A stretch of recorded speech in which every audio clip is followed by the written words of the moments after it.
Welcome back to the Saturday Scholars College Football Podcast. Thanks for watching. Thanks for listening. That is Zan. I am Shub, and today we are here to cover Rivalry Week, Week 13 recap, college football playoff scenarios, coaching carousels, Black Sunday, transfer portal, just about everything. This is the time of year where college football just goes absolutely nuts. There's so much going on, and we got a lot of ball to talk about, man. Gonzo is still stuck in Florida with his family. His flight's coming in late today, so we decided to record a little bit earlier today on Sunday afternoon and just knock this one out. Wish we had Gonzo here for this one, but we got a lot to talk about today, man. So I know both of us are feeling pretty good after yesterday's results on the whole. On the whole, yeah, man. And I got to say, for picks, I don't know what it is. You guys are killing me in straight up picks, but I'm killing you all on those spreads. I'm the spread darling.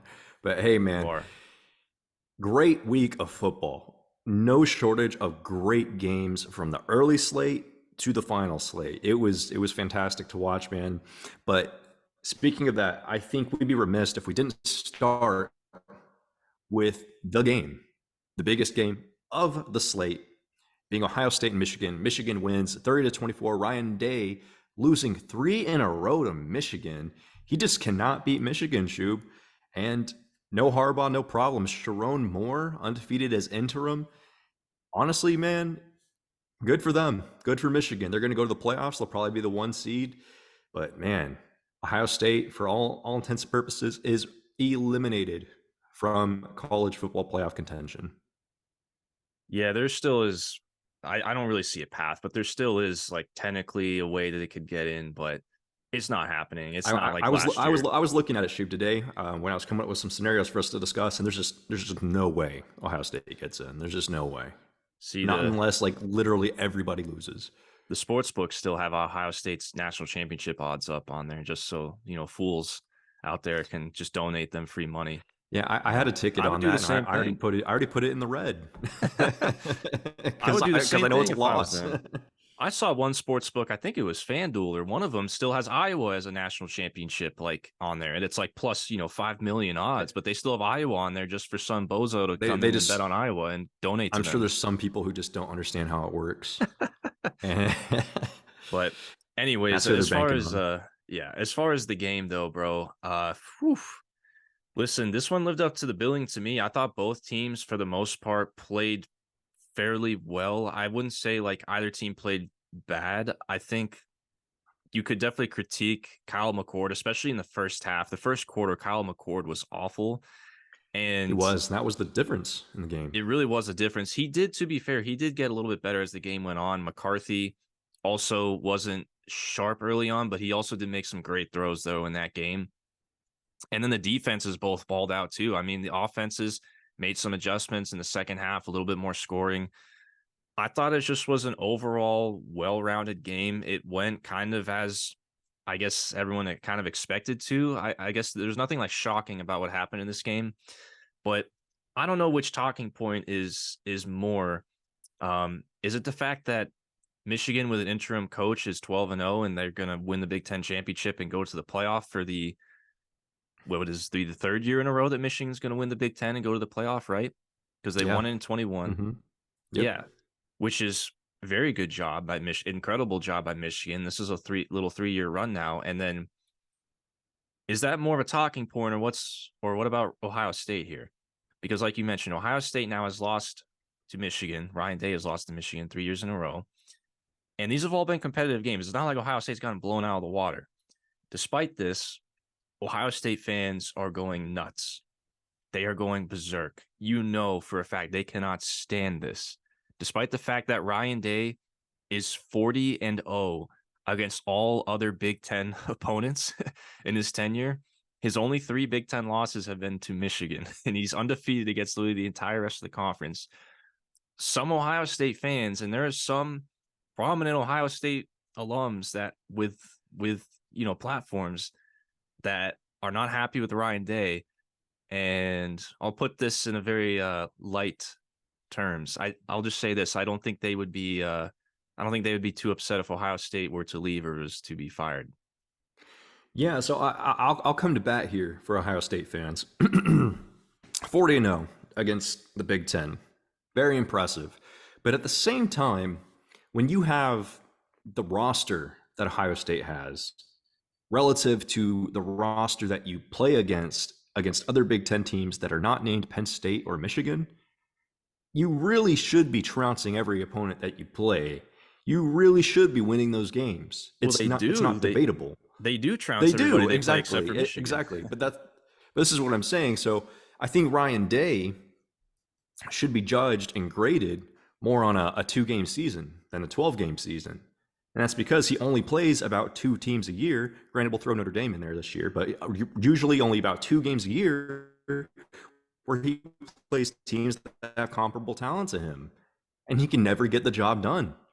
So what does that say to you? Are you a good coach, or are you a coach who is winning by nature of just having a far superior roster, playing the Iowas of the world, who can't score on a junior college, and just winning? I mean, Michigan's about to go do that next week or this week in the Big Ten championship game. It's going to be a slaughter. Michigan's going to have all the backups in by halftime, and I think in terms of Ryan Day, yes, by all measures of the record, he's done a fantastic job. But I find it very hard to believe that another coach couldn't do at least what Ryan Day is doing. I'm not saying he should be fired, but I don't think the results from Ohio State and the success during that tenure necessarily speaks to Ryan Day being a great coach. I think it's more of a product of what they have versus the opponents they have. And Ryan Day will be tested next year because you have Oregon and Washington coming into the league. So we'll see. Yeah, I agree with most of what you said, especially the last part. I agree with you. I think Ohio State, or Ryan Day, has not overperformed his resources and roster talent. On the contrary, though, I'll go to bat for Ryan Day a little bit here. I feel like, how much would this narrative be about Ohio State? Remember last year, as the clock was counting down to midnight, Ohio State has Georgia on the ropes. C.J. Stroud was absolutely balling out versus Georgia. A lot of people were saying almost beat Georgia. Stroud, they almost won the Natty. C.J. Stroud, people were saying, oh, he can't do anything when he gets off script and yada yada. And then look how he's doing this year in the NFL. But I think that game against Georgia last year in the semifinals was a preview of what C.J. Stroud could do in the league. But anyways, if they beat Georgia there, they win the Natty. I mean, it's not just if they beat Georgia; it's if that field goal, if that ball is like goes in the uprights. I mean, they were lining up for the game-winning field goal. If they beat Georgia, they win the national championship because they beat TCU. I think TCU wouldn't have gotten slaughtered as badly because they could have at least matched up better against Ohio State. But nobody's going to argue that Ohio State would have won by multiple scores. We all know that. So literally, it's a field goal. It's literally one field goal by Noah Ruggles that he just hooks a little bit to the left. If that thing goes in, Ohio State is literally the national champions last year. You're telling me that, like, how much of the narrative would be different about Ryan Day if that field goal went in last year? Completely different. I 100% agree. That's why I say, look, I don't think Ryan Day should be fired, but I do understand the frustration and the criticism with him. Okay. We'll see, man. All right. That's fair. I agree with that. I do understand the criticism and the frustration, but I also, on the same token, I think you're crazy if you think he should be fired. Because, like, this dude is like, he's not getting blown out by Michigan. It's like he's lost 3 close competitive games to Michigan. He nearly beat, like, Georgia. He was the only guy that could potentially beat Georgia last year. That team was a wagon. He was the only team, Ohio State was, that could come close to beating Georgia. They almost did. And, like, that dude was, like, feet away from winning a national championship last year. So I don't know. Let me ask you this. Just because of how Ohio State values this game, so much so, how many games in a row do you think Ryan Day could lose to Michigan before they axe him? Even if he's going 11-1, if he's losing to Michigan every single year, how long do you think Ohio State goes before they decide to cut the head off? See, that's a good question, because now that with the expanded playoffs starting next year, they're going to be in the playoff every year. So, like, Ryan Day will be getting to Washington and Oregon might have something to say about it if they keep continuing. Oregon's recruiting at a pretty crazy level right now. Oregon, I'll give you that. I don't know if Washington is. I mean, Washington's had a great season. I don't know if Washington, once this senior group leaves Washington next year, they're definitely not going to be nearly as good next year. But Oregon, yes, I'll give you that. Oregon's definitely going to be a challenge thrown in there. But even so, man, I just don't. Ohio State, it's literally, we talk about, like, the teams with all the 5 stars. like there's three teams right now that basically hog a majority of the 5 stars combined. It's Alabama, Georgia, and Ohio State. That's like the elite. Like our roster is a bunch of 5 stars and then a bunch of high 4 stars, and then everybody else. Like no other team has that team talent composite besides A&M, but that's about to get blown up. So the point is, Ohio State, even they're still going to be set up, man, to win the Big Ten. They're going to have the best roster in the Big Ten besides maybe Michigan, as long as Harbaugh stays there and Michigan develops the way that they've been developing. I just think Ohio State's going to still going to have the roster to be in the playoff. That's my point here. Even in the expanded playoff, I still think they're going to get in. And the question is, if they keep losing to Michigan, so basically just status quo, like they keep going 11-1, maybe 10-2, they make the playoff every year. Yeah, never win the Natty or anything. But they always make the playoff, and they always lose to Michigan. Is Ohio State content with that? Like, hey, we're competitive. We're always in the playoffs. We always lose at least one game. But 11-1, I mean, that's pretty dang good every single year. But we just can't beat that team up north.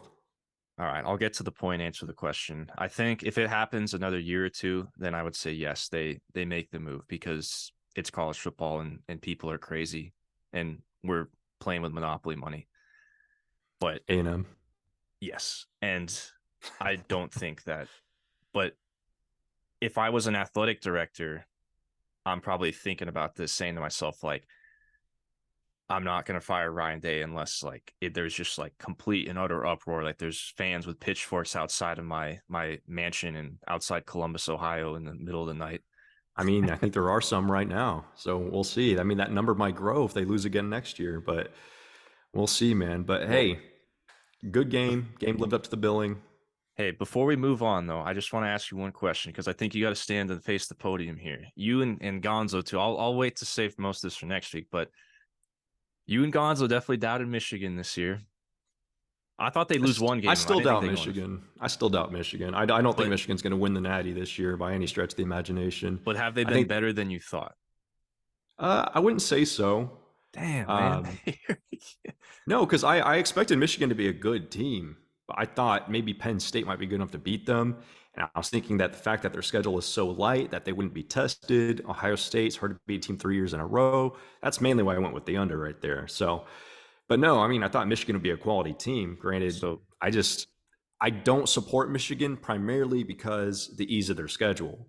That's the majority of it. But they have beaten Penn State and Ohio State now. So now I can't really fall back on that. So now I have to give them their credit where it's due.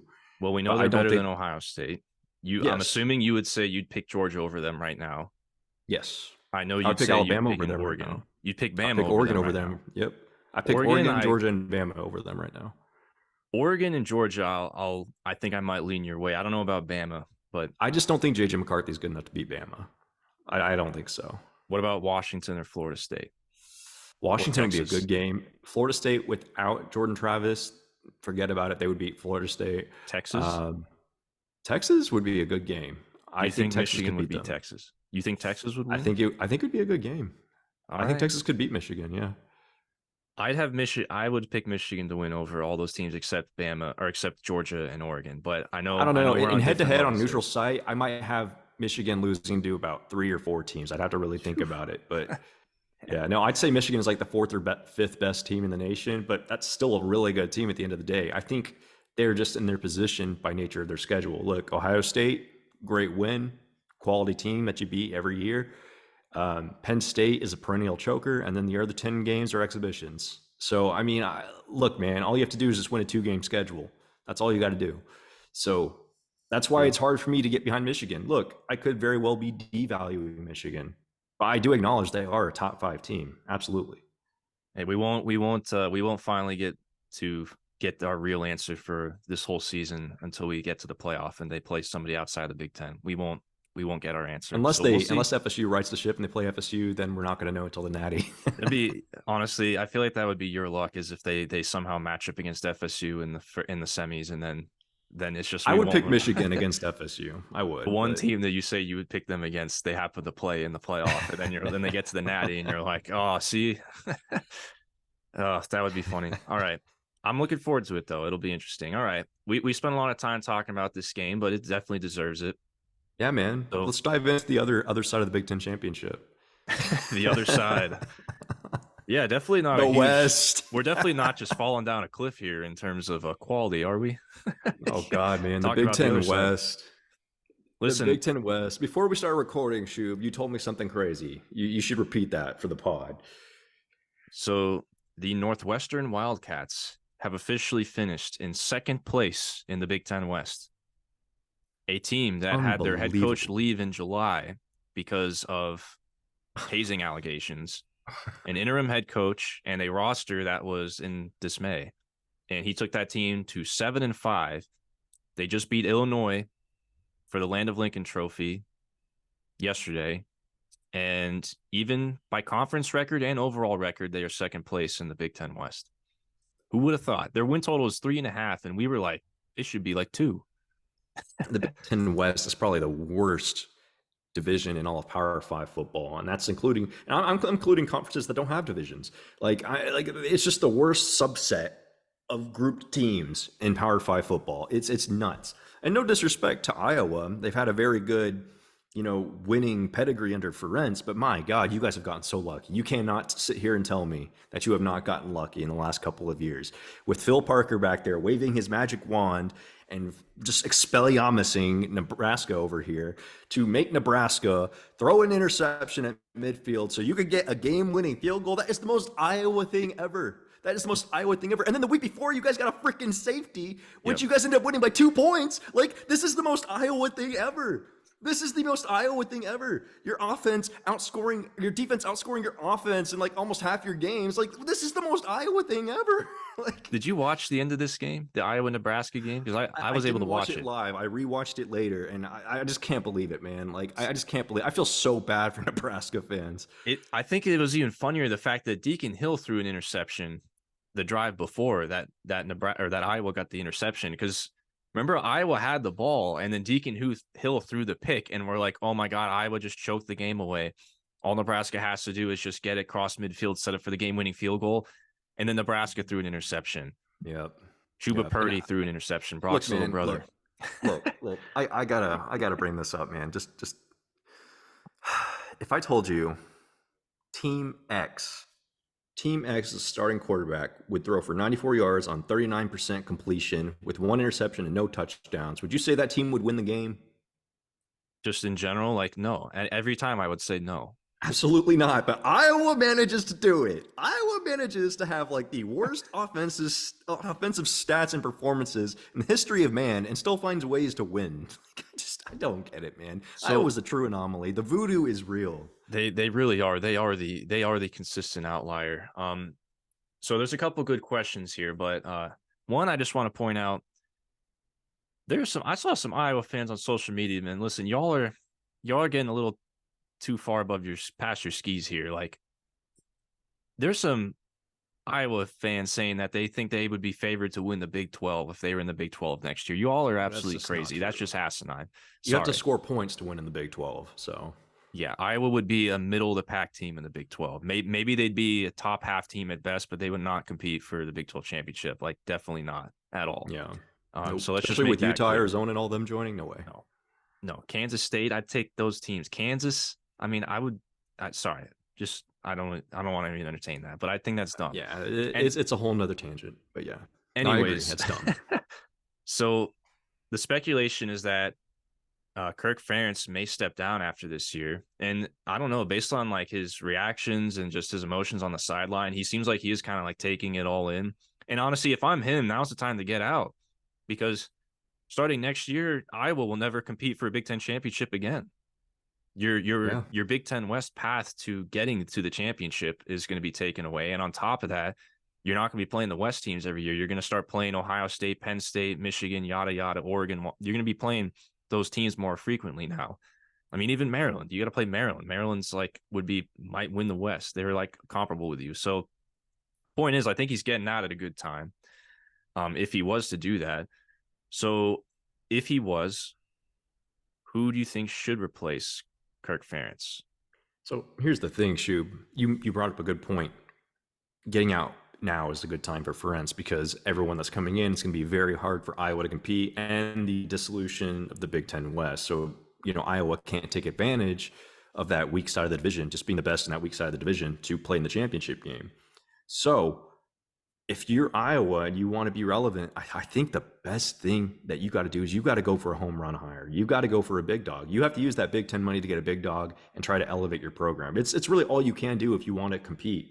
Now you could try to stay in house, maybe elevate Phil Parker because he is a true wizard and everything that he's done. But if I'm Iowa, I'm going for a big name, man. I'm calling around. I'm trying to make a big splash. And I'm just seeing who's willing to take that Big Ten paycheck. So I think it's a guarantee that they're going to go after an offensive guy, right? I would hope so. With what their fans have had to deal with for absolutely. I would hope so. But what if Phil Parker's like, dude, like I've been sitting here saving our season every week, and you're not going to make me the head coach? Like, that's actually a great point. Yeah, what if Phil Parker's like, dude, promote me to head coach or I'm out? Like, what the hell, man? Like, I've been winning us like every game. That's actually a great point, man. I didn't really think about that. But yes, I think Phil Parker definitely deserves to be the head coach there. Like, he more than deserves it. So so I'll put it this way. I wouldn't be mad if I was an Iowa fan. I wouldn't mind him being elevated to head coach, but I think you would have to make sure, if you're like the AD, you would be like, hey, bro, you need to hire an elite offensive mind, like a modern day savvy offensive coordinator that's going to completely transform the offense. Like that's a must. That's like part of the requirements to hiring you. I think if you're the coach and if you're a defensive guy, you're going to have to hire a savvy offensive mind, kind of like what Venables did at OU. Venables is a defensive head coach, but he went out and hired Jeff Lebby, and Lebby's runs the offense. I think it's going to have to be like that sort of that type of criteria for Parker to become the new head coach there. Yeah, it's true. And I don't suspect that Phil Parker will become the head coach, although I do think that his performance is kind of deserving of it. But some people are better as coordinators than they are as coaches. We've seen that time and time again, that some people are just meant to be coordinators. But I will say, I think I was going to try to make a splash, man. If I were the Iowa Hawkeyes AD, I'm making a splash. I'm getting a well-known name. I can't think of any at the top of my head right now. I have to really dive down and look at it and see who's available. But I would really look at a well-known name because recruiting matters. And you're going to have to get in the game to compete with Oregon, Washington, USC, Ohio State, Michigan, Penn State. The field just got tougher for you. So it's time to step up. Even with the new field, though, do you think Iowa is a top half program / job in the Big Ten? Well, considering that the Big Ten is a pretty big conference, I would put them in the top half. But I wouldn't put them in like the upper fourth. Well, we got Ohio State, Michigan, Penn State. This is all teams that are going to be ahead of them. Those three. Oregon, Washington, USC. And then I think like Wisconsin, Iowa are like right there. I'd throw Michigan State in the same ring. Yeah, okay. Especially Michigan State hired Jonathan Wisconsin, Smith. Iowa. I don't know, man. Now that Michigan State's hired Jonathan Smith, I would put Michigan State a little higher, yeah. And then you've got Wisconsin, Nebraska, Iowa, and then maybe Nebraska. So like they're right there. They're in that top half, but not by much. I think it's even debatable whether they're in the top half. I think they're somewhere in that middle tier. I think you could put them in the top half of the middle tier or the bottom half of the middle tier. Either way, they're stuck there. I wouldn't consider them like a bona fide top half job / program in the new Big Ten. Well, Shub, just at the top of your head, who are some candidates that you think might be decent fits for the Iowa job if it does come open? Yeah. So this may be out of left field, but I actually think Dan Mullen would be a good fit at Iowa because he's a very good offensive coordinator. He's, in terms of running a program, I wouldn't say he's the best, but at a place like Mississippi State, he did very well. I think if recruiting is more so transactional and NIL based, I think he would like that because he doesn't like to recruit, but he is guaranteed to put points on the board and have a very good offense. And every few years or so, he'll put together a good team that could at least make a run at a New Year's Six Bowl or like a 10-win season or a college football playoff berth. Because I got to think now in terms of 12-team playoff. I'm sorry, I don't think Iowa. I honestly don't know if Iowa's ever going to win the Big Ten again in the new landscape. In fact, they probably won't. But I think you have to start recalibrating it and thinking to yourself, okay, I think Iowa's ceiling now is maybe winning 9-10 games and like sneaking in as an at-large in the college football playoff. I think that's their new ceiling. And I think every 2, 3, or 4 years, a Dan Mullen type of head coach could build that team that could do that for them. But then again, with a guy like Mullen, you're also worrying about the bottom falling out. There's a lot of candidates, man. I'm trying to think off the top of my head. There's so many right now. Yeah, I mean, we'll talk more about it. Especially, this is all mute if Ferentz does not step down, but if he does step down, we will talk more about this next week. But yeah, it's definitely something worth keeping track of and noting, because this might be Ferentz's last game, this championship game. So we'll see. Well, and the bowl game, but yeah, we'll see. Some coaches have been stepping down before then, but we'll see. Now let's move on. Shub. Let's move on to the SEC. Snake Oil Showdown is where I want to start with this one. The Snake Oil Showdown in Louisville. Kentucky wins 38-31, and truly, Kentucky won in very snake oil fashion. They did. And here's what I mean by that. I'm sure you're aware. Louisville outgained Kentucky 403 to 289 total yards. Louisville had 3 turnovers. Kentucky had 0 penalties. Louisville, by all stretch of the imagination, was the better team, but they beat themselves with penalties and turnovers. It's crazy, man. But hey, credit to Kentucky. Look, you won. Good win. And you also get to celebrate Mark Stoops flirting with A&M, but coming back to Lexington to stay home with the Big Blue. How about that? Hey, can Louisville bounce back and beat FSU next week, Shub? Can Louisville bounce back and beat FSU next week? Absolutely. I do think they can. And I think we talked a little bit about this last week when we were picking this game, as we were saying, hey, if you're Louisville, if you had to win one and lose one, you'd rather lose to Kentucky and probably win the ACC. I think now that you've also gotten the chance to see what FSU looks like with Rodemaker at quarterback against Florida, definitely a downgrade over Jordan Travis. I mean, we all knew that, but you had to be sure. Now you got tape on him.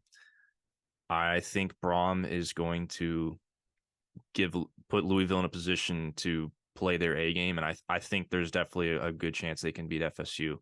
I know FSU's favored by like 4 points, but I almost kind of see this one as like 50-50 in my mind. I see it more as a coin flip based on what we saw from Florida State last week. But then again, at the same time, now Rodemaker, he went into the swamp and won. He's got a little bit more, I guess he got that jitters off his back. Like he was able to come in play. So now he's got a game of experience and maybe he can play better. I don't know. It goes hand in hand. So it is a good question. I see it as like a 50-50 coin flip in my mind.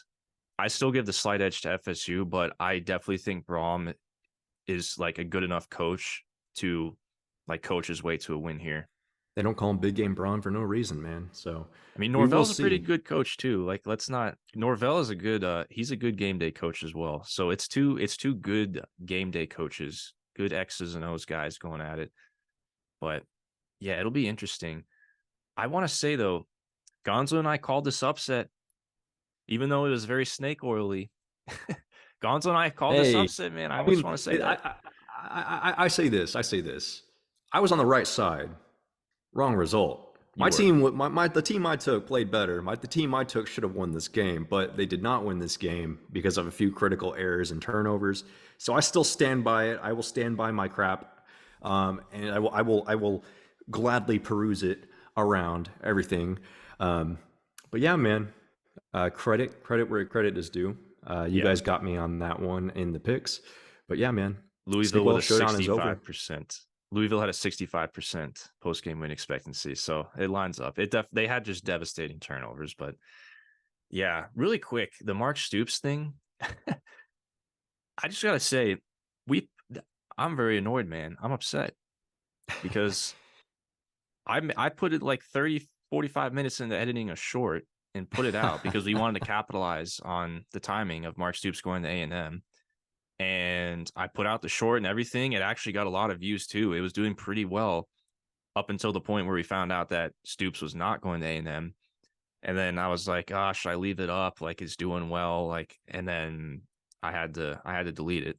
I saved it, but I saved it to my computer, but I had to delete it because it never became official. But so what I heard is that Stoops was, this is me listening to Cover 3, to shout out another podcast when they were doing their live reactions or whatever. So that's where I heard this first. And then what I heard is that from them is that Texas A&M, when it was announced that Stoops was going to A&M, the fans had such a massive uproar that the AD changed his mind about hiring Stoops. That's what mattered.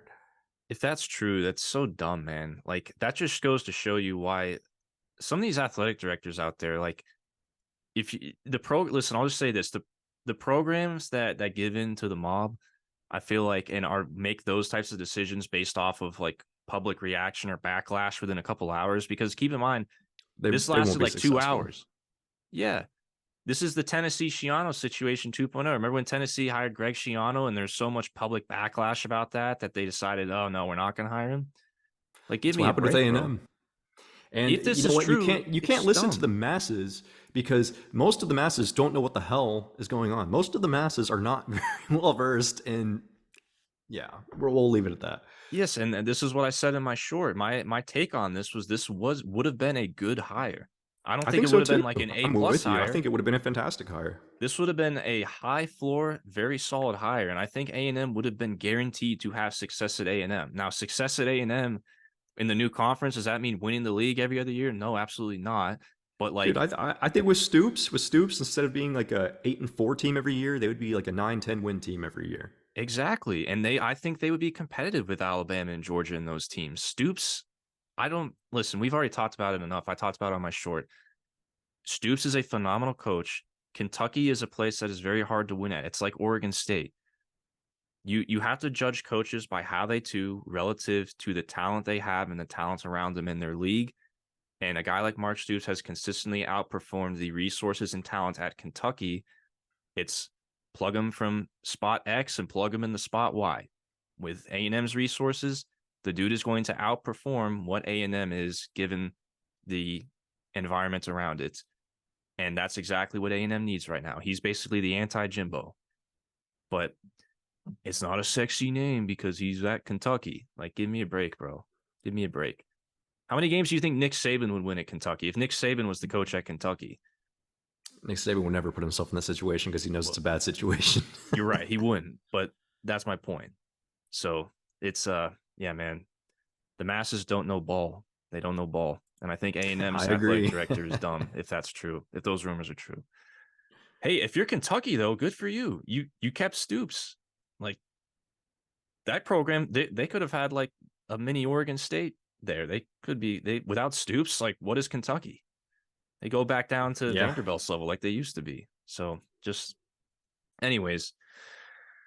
So, how about some Egg Bowl? This really quick. This was on Thursday night, Thanksgiving. Watched a little bit of this one. Ole Miss gets their second 10-win season ever. Will Rogers also entered the portal after this game, so he's gone. But the bigger news with Mississippi State is that they just announced yesterday that they have hired their new head coach, and it is former Oklahoma offensive coordinator and Ole Miss offensive coordinator, Jeff Lebby. How about that? It's an interesting hire. I will say this. It's interesting as in most Oklahoma fans are glad Lebby's gone. But outside of the Oklahoma fan base, people are saying it's a good hire. And I'm inclined to actually agree with that for Mississippi State. I think for Mississippi State in particular, it's a good hire. You maintain an offensive presence. And hey, the only thing that this doesn't bode well for is the Egg Bowl is going to be a shootout from now on, an absolute shootout. And Lane Kiffin has said that he feels more comfortable coaching in shootouts and play calling shootouts than he does in low scoring games like the Thanksgiving Day Egg Bowl was. So maybe that doesn't bode well for you in a matchup perspective. But hey, I think Zach Arnett had to go. I think Jeff Lebby is the best thing that you probably could have brought into your program right now that is at least a well enough known name to where you might be able to convince some of the players on your roster to stay and create some buy-in and maybe bring in some recruits. But ultimately, we understand that Mississippi State is one of these teams that only has so high that they can go up given the league that they play in. So what Mississippi State needs to do is they need to find their next Mark Stoops. I don't know if Lebby's going to be that guy. they need to find their equivalent to Mark Stoops, I should say, as Kentucky has. One that can create, a consistent 8, 9, every now and then a 10-win season. But I got to say, it's going to be very hard to do at Mississippi State in the new landscape, man. It would be very difficult. But I will say for this hire, I'm gonna give this hire a B-. I think they could have done a little bit better. They could have taken a little more time to cross some X's and dot some O's, but I don't think it's a terrible hire. I'm gonna go. My initial reaction was kind of meh, but the more I've thought about it, I'm actually gonna give this a B+. And I think it was a good hire in the sense that if you're at Mississippi State, you have to hire somebody that is a savvy offensive mind that can put up points, that runs something different, like a different offense than what the rest of the SEC is running. Because if you're at Mississippi State and you just basically try to be like a carbon copy of Georgia, but just with Mississippi State's talent level, you're going to get smoked by everybody. So you have to run a style of offense that is like different, that the other teams aren't used to seeing, in order to gain that edge. Because if you're at Mississippi State, you are scratching and clawing to gain any sort of edge, because you know that if you don't have any sort of X's and O's edge over the rest of the league, you are going to get smoked and you're going to be consistently in the bottom of the SEC. So from that perspective, I like the hire, but at the same time, Jeff Lebby's never been a head coach, so it's a huge unknown. So the only reason I'm not giving it an A- or an A is because you just hired a guy that's never been a head coach at the college level, and that could be a huge flop. So, and for that same reasoning, Shub, that's why I dropped to a B-, just because he hadn't been a head coach. But I do think there's some potential there for them to at least have the offense, like you were mentioning, and at least be consistent in that factor. And if you have an offense, it at least makes you consistent enough to win games or put yourself in a position to win games and at least go bowling every year. The Egg Bowl is going to be funny now that Mississippi and Mississippi State are just basically carbon copies of one another going at it. That's going to be fun. That's going to be fun. I mean, Lebby was Kiffin's OC for 2 years, remember? 20-21. So it's Lane Kiffin's former OC going against I'm telling you, man, like the Egg Bowl next year is going to be a lot of fun to watch. It is going to be. Well, let's head out east to the Plains. Now, I'm surprised we're talking about the Egg Bowl before we talk about this one, but we got to talk about this one, man. The Iron Bowl. Another one for the ages, always delivers. When it is at Auburn, when the Iron Bowl is at Auburn and Auburn is an underdog, like that game is guaranteed to deliver, and it did. And yeah, I mean, I'm sure everybody's listening. If you're watching, I'm sure you've all seen the highlights or at least watched this game. Like, boy, Auburn, you fumbled it figuratively. They had badly. That game won, man. This is like, look, this makes up for the kick six, man. For Bama fans, does. Like this honestly does make up for the kick six. Even at the end of the game, Nick Saban said, "You know what? Usually in this situation, it doesn't go my way." I mean, like he was relieved, wrong. Like he was making a joke.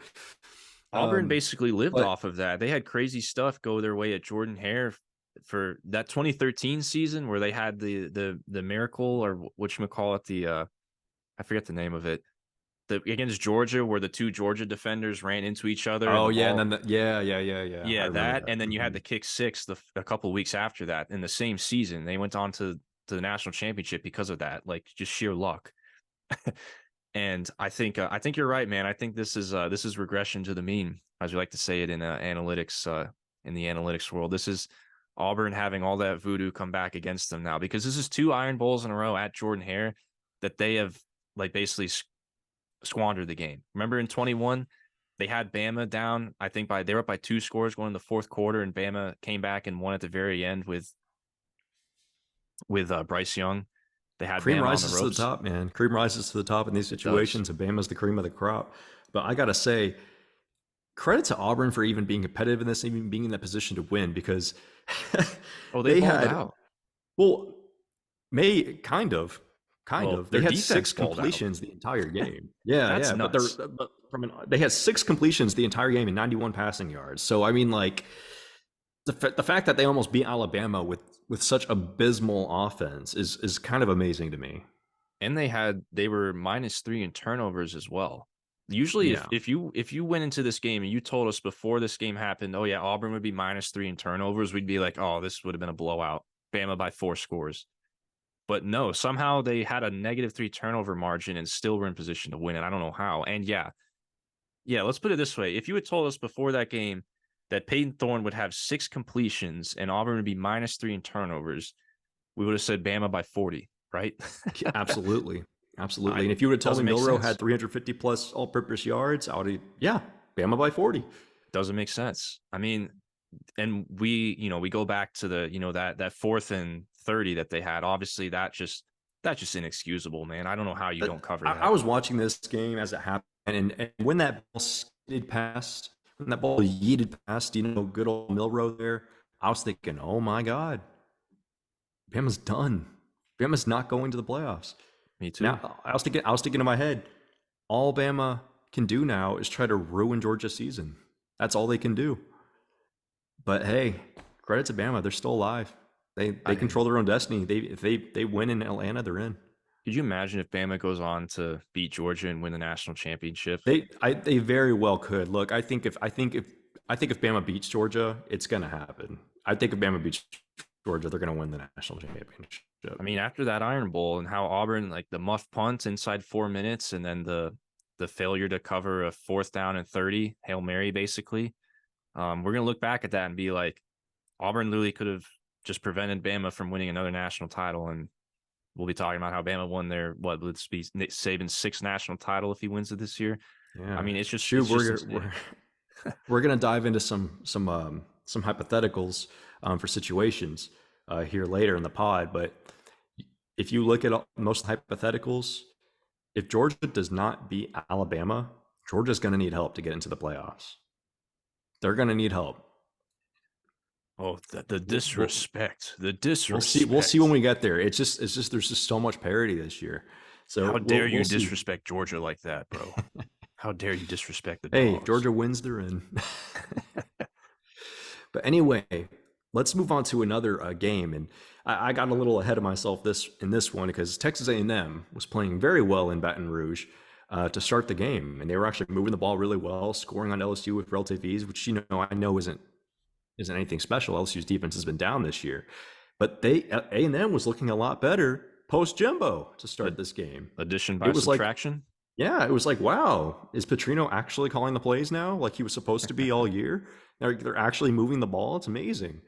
And I got to say, I mean, credit to LSU for piping back up, getting back in this game, not giving up, because it's not like LSU has much to play for now. I mean, Jayden Daniels has a little bit to play for. He can still potentially win the Heisman, although I don't think he's going to. But man, Jayden Daniels is him, man.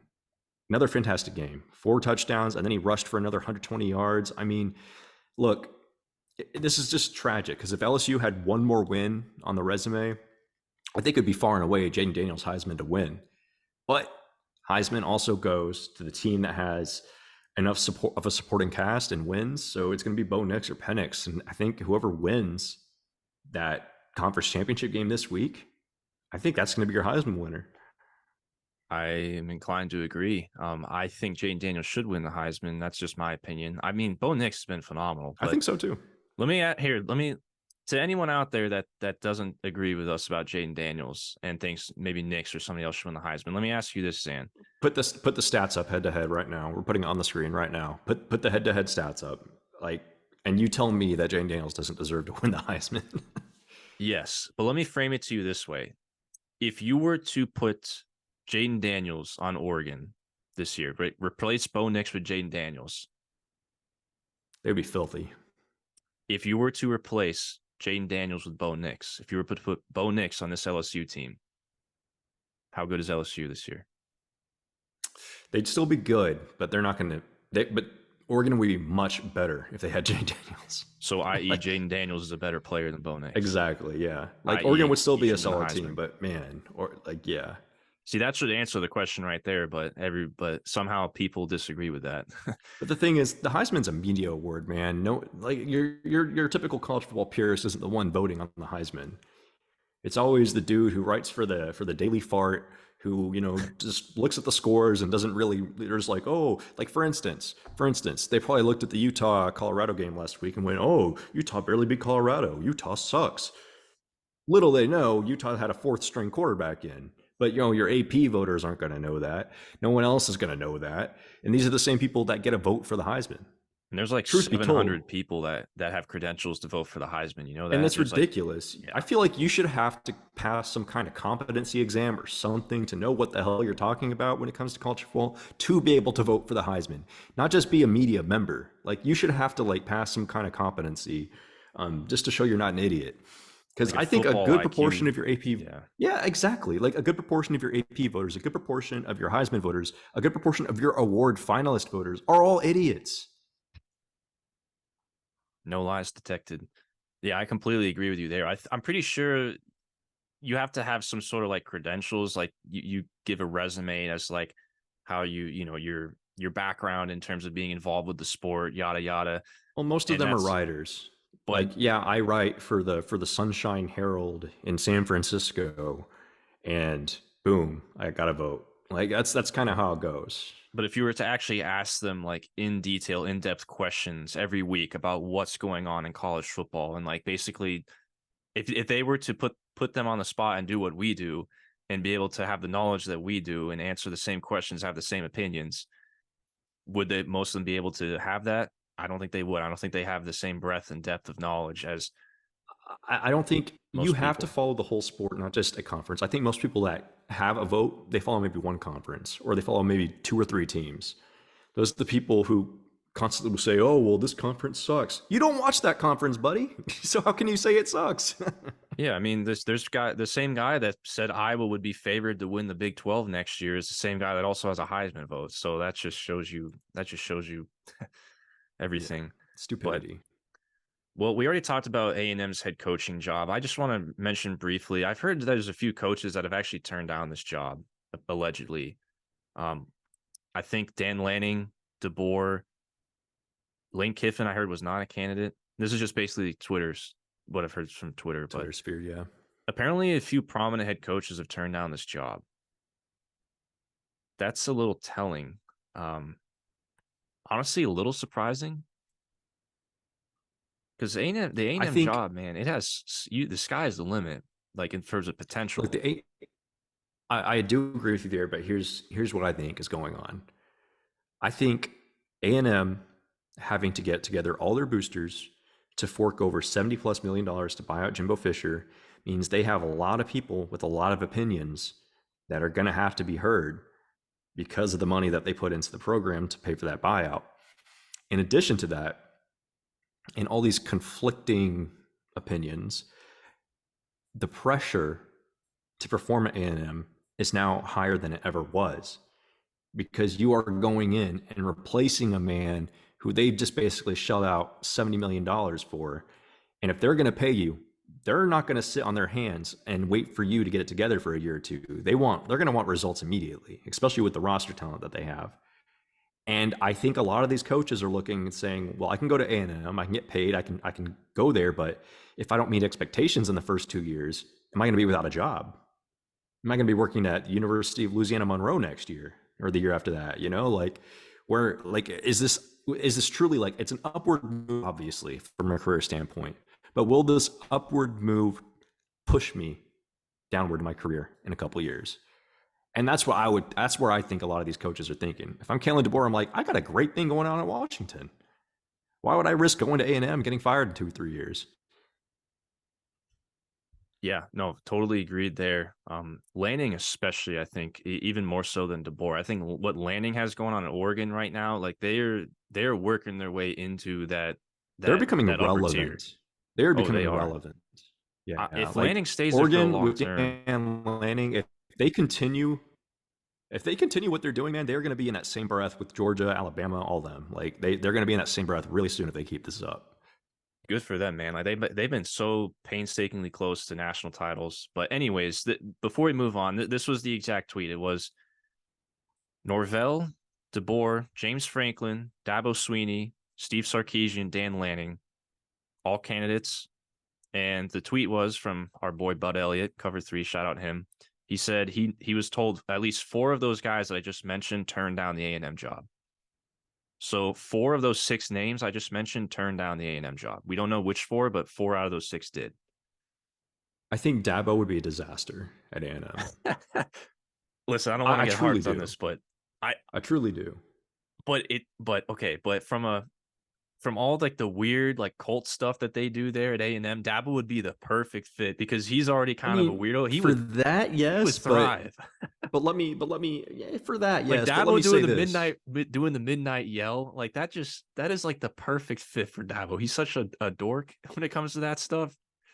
Could you He would imagine like love that him or stuff, but Eli from an X's Drinkwitz? and O's, man, like from an X's and O's, man, think of it this way: Clemson, from a perspective of roster talent, is like first or second in the ACC. They're up there with like FSU and then maybe Miami, but they clearly have superior roster talent in the ACC, and they have been struggling in the ACC here as of late.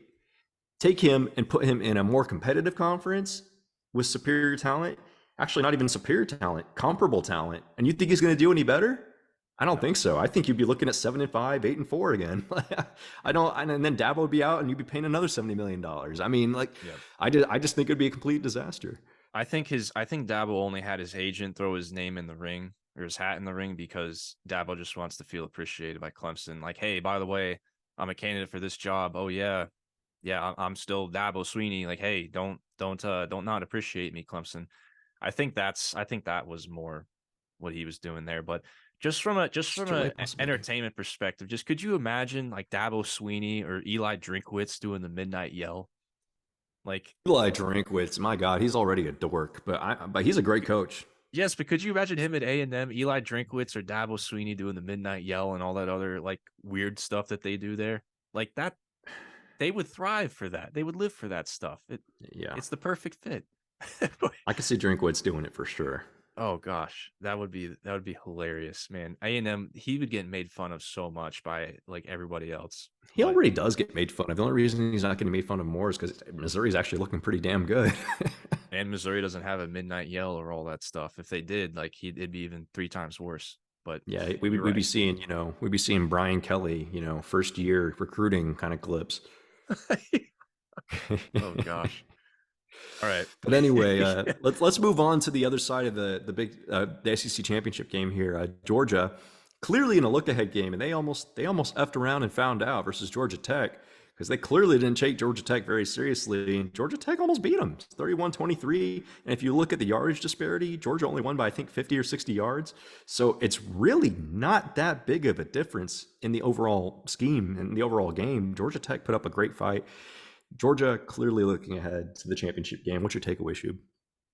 I think more so. I don't really put too much credence into that because, like you just said, Georgia's probably looking ahead to Bama, but at the same time, I got to give a shout out to Georgia Tech, man. Like they played very well. Like Georgia Tech, you got to give a Shuby snack to them for hanging in there.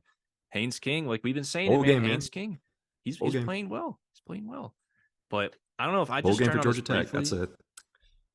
Yeah, I turned this on briefly. You know, like the stadium was like I think a majority Georgia fans. Like I looked on there I and mean, I it is saw in like Georgia. an entire half of the stadium was red and black. So yeah, they I mean, a lot of Georgia fans.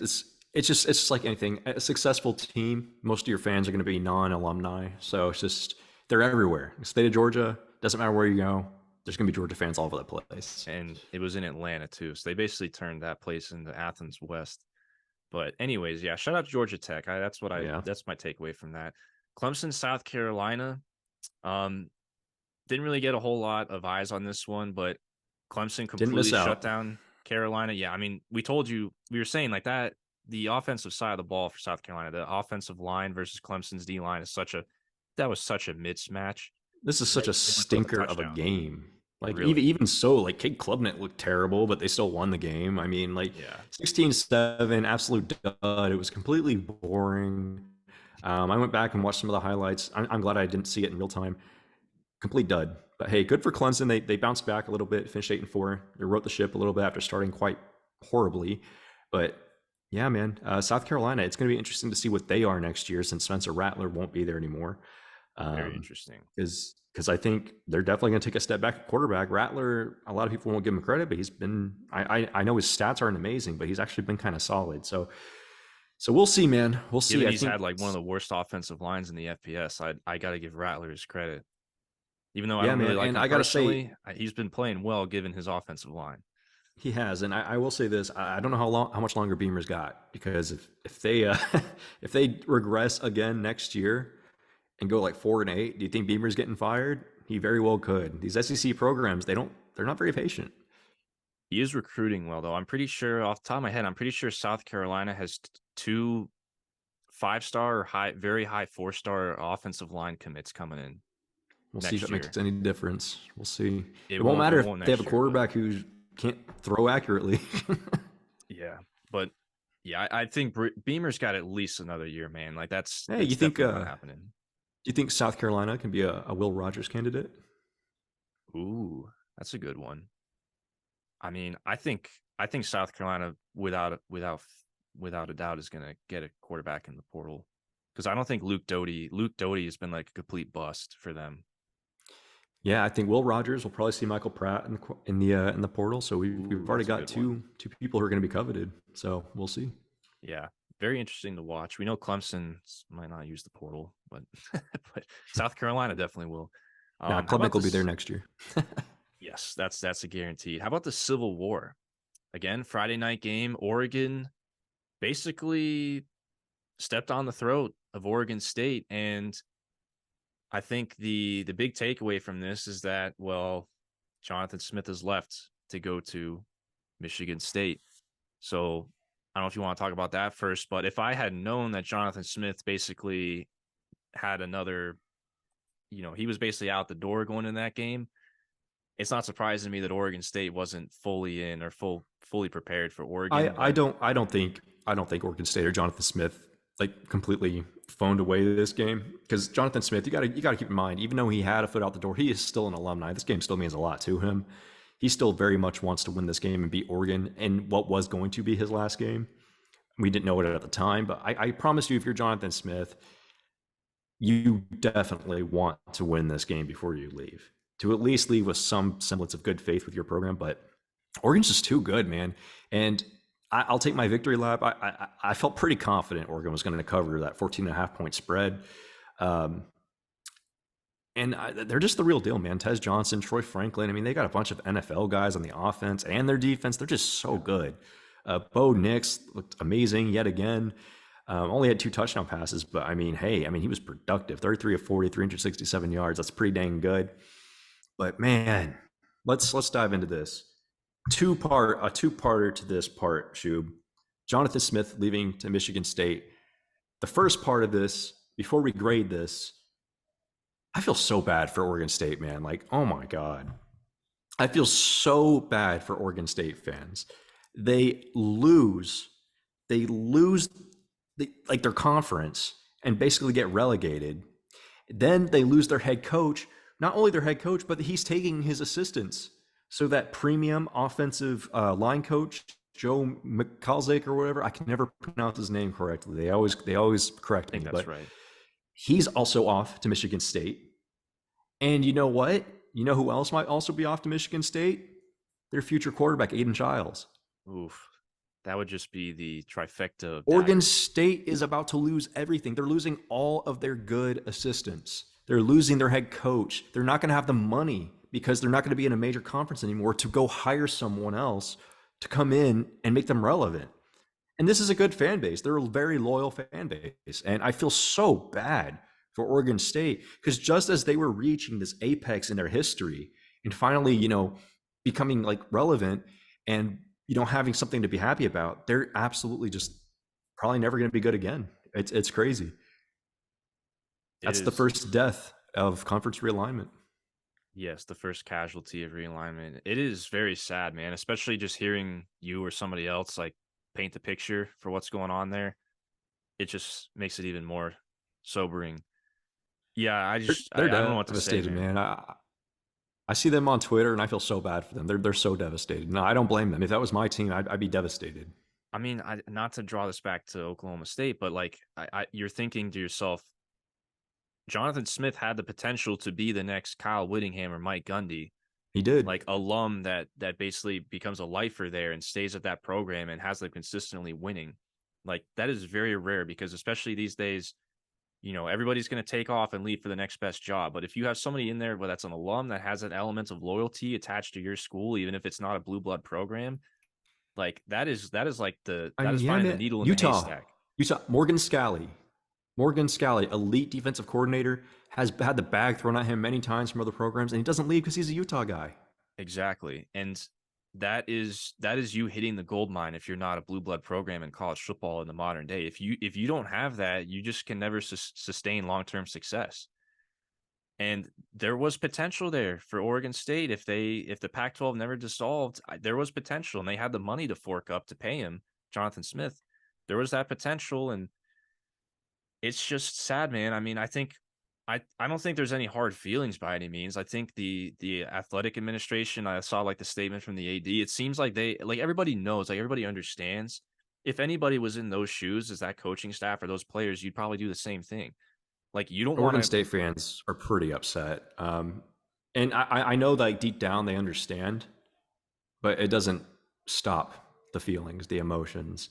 I get it, but A you lot of them also, were saying, like, I hope you lose every game, like, stuff like that. well, You're we not also welcome know that back. Like, they have a sect of fans on Twitter that are also pretty radical. But I'd say yeah, the I fan mean, base as every a fan whole. base does, but yeah, I will say, man, I understand why he left. Uh, when your university is looking at a financial deficit now, not being in a major conference, they're not going to be able to pay you the contract they just gave you, that 4 or 5 million a year that he just got from them last year. He got it last year. Um, and Michigan State's over here like, hey, bro, 7, 8, 9 million a year. That sound good? It's like, why would you not go? It's the perfect time. And right before your program is about to go into the shithole, so to speak. Sorry for profanity, but it's the truth. And I mean, this is the time to capitalize. Oregon State was about to become a 6-5 win team with the resources, the lost resources in time, if they don't get into a major conference. And he saw the writing on the wall, and he knew for his career this was the best decision. Yeah, and if you're those players, like, do you were recruited to play Power 5 football? Like, do you want to play G5 football for the rest of your career? Like, you didn't come to Oregon State to play G5 football. So No, I wouldn't blame you. I think Childs and Martinez could very well end up transferring to Michigan State. I would not be surprised at all, especially, well, Childs, and then let's not forget that offensive line. Some of those offensive linemen that they've been developing. Yeah, man, Michigan State, they hit a home run here with this hire in my opinion. I know you agree with me, Yeah, no, but absolutely. So Michigan State is in a great spot here because Michigan State, they have resources. And the thing about Michigan State, what do you want when you hire a coach? What makes a coach a home run hire? And you and I were talking about this with A&M and Mark Stoops. That eventually didn't go through, but you and I were saying why that's such a good hire is because you're finding a coach who can build. You're finding a coach who has found a way to do less or more with less, who has constantly and consistently built. And that is what Jonathan Smith has done. And that is what you need at Michigan State. You're going to give him a higher ceiling in recruiting now because of the brand of Michigan State and the money that Michigan State has being in the Big Ten.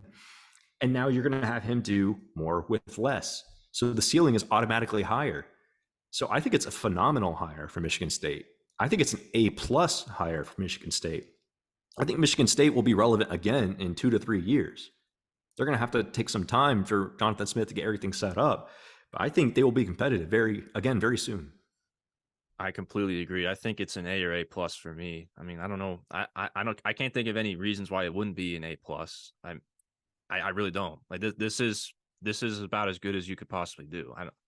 And yeah, I agree, man. I think even we see it now, especially with the transfer portal. I feel like these programs get good or fall off quicker than we think.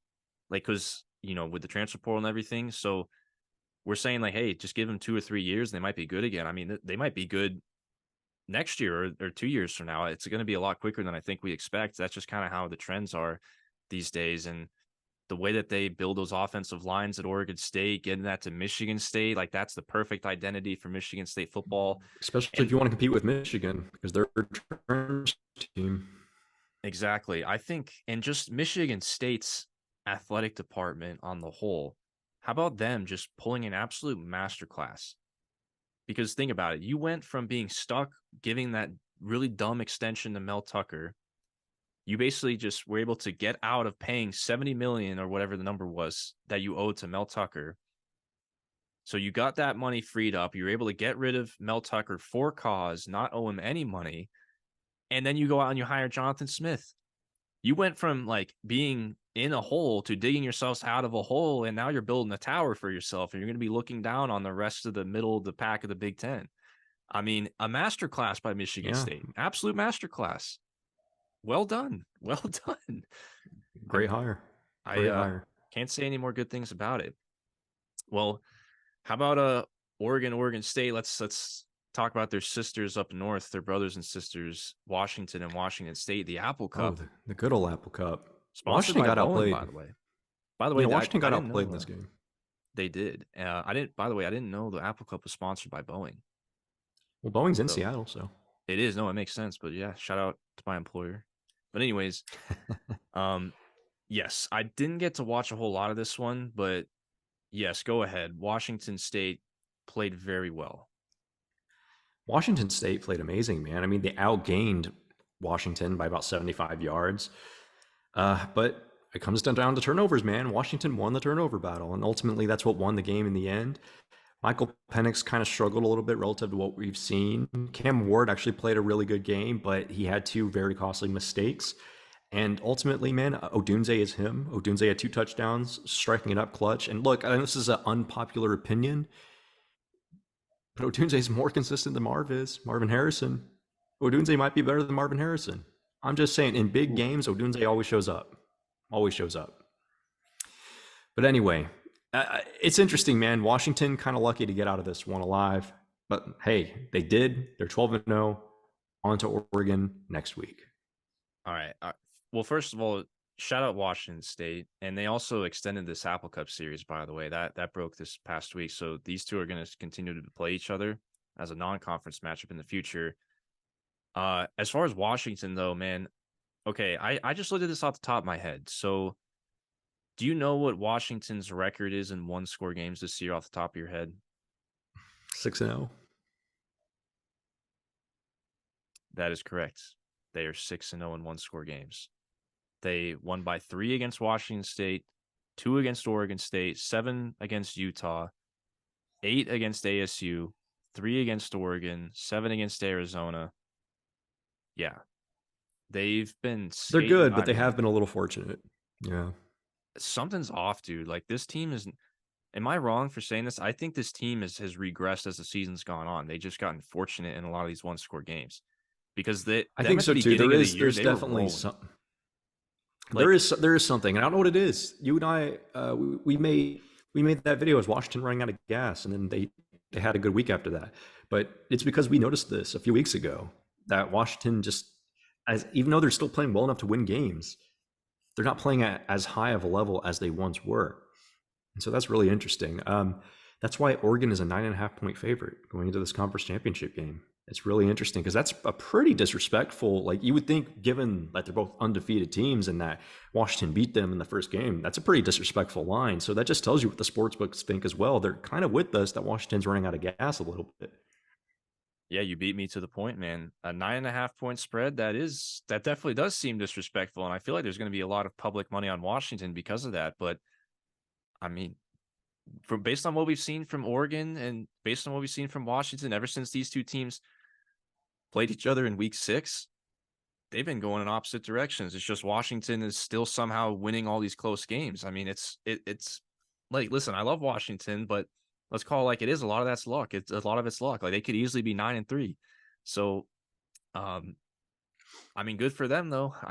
I definitely am a bit worried, very, very worried about their chances in a rematch against the Ducks on a neutral field, but we'll find out when we're going to pick that game for next week. So, hey, man, it'll be interesting to see, man. If there is ever some way for Washington to just like flip the switch back on and go back to how they were rolling in the first half of the season, like, now is the time. You have to do that to beat Oregon, or else you are not going to beat Oregon with the way that you've been playing. Just plain and simple, flat out.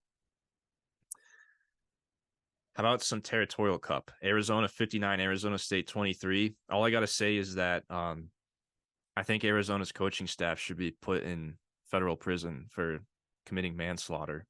what they Yeah. did to ASU. I mean, and More than ASU got the manslaughter. There farther were some other side. things going on there, but we won't say it on the pod. But Noah Fafita, man, 527 yards, 5 TDs. Trattoria McMillan is only a sophomore, 11 catches, 266 yards, a pick. And then Jacob Coing kind of got overshadowed because of that monster performance. And when he had 157 yards himself, these guys are good, man. Arizona is legit. Arizona, can Arizona win the Big 12 in year one? Yes, absolutely, absolutely.